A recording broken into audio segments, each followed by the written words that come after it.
So, Zach, obviously this this package of films had a very big influence on your career.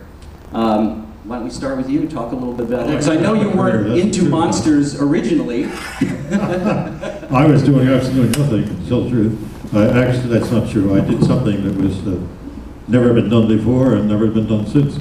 There was a station, Channel 10 in Philadelphia, which is, I guess it's over that way somewhere. And they had a guy who ran the station who trying to figure out what to do to get some people to watch the station.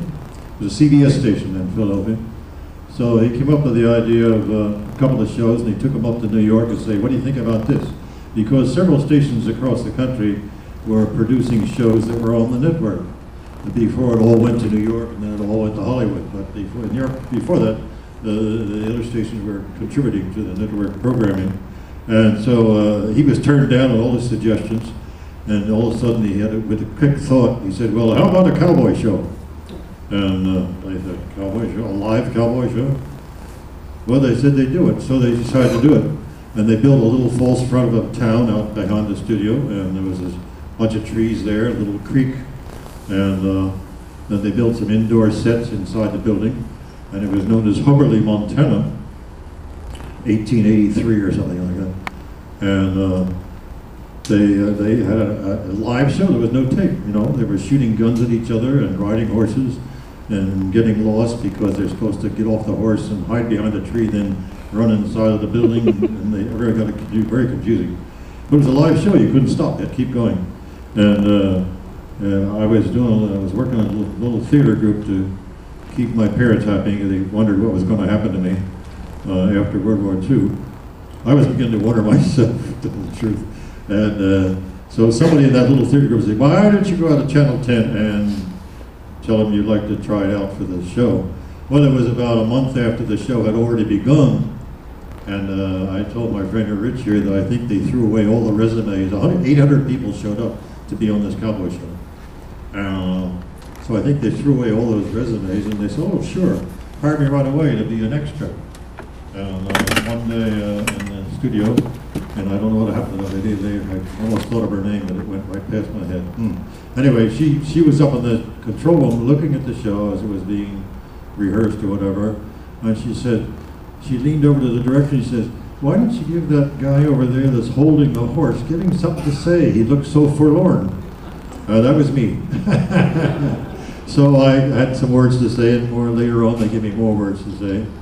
And the thing lasted for about a year, and I don't know if anybody here saw it because it was on the CBS network on the East Coast. So you missed a lot. Did you ever see Big Top? That was a show that Ed McMahon was in. They did that show also. It was a live circus show. So what was I talking about? Anyway, toward the end of the show, it ran for a year. It was very exciting. I mean, really, you learned a lot.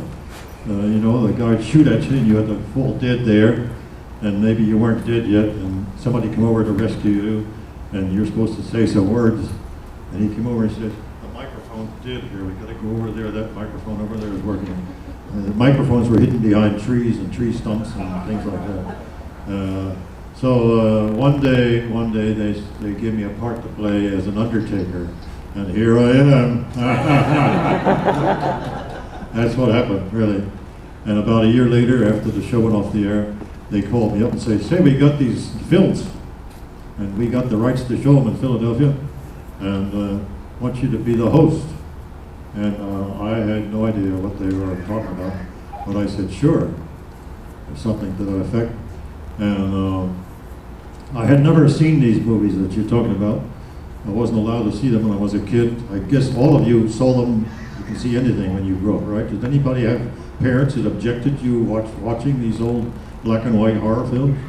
You know, you did. Yeah. Well, you turned out okay. So that's what I ended up doing. I had no idea. I saw all these films, the Frankenstein, Dracula, and all that stuff on little TV screens, just like you did. I've never seen them in the movie house to this day. And so here we are. And what was your question? That was so long ago, I can't remember now.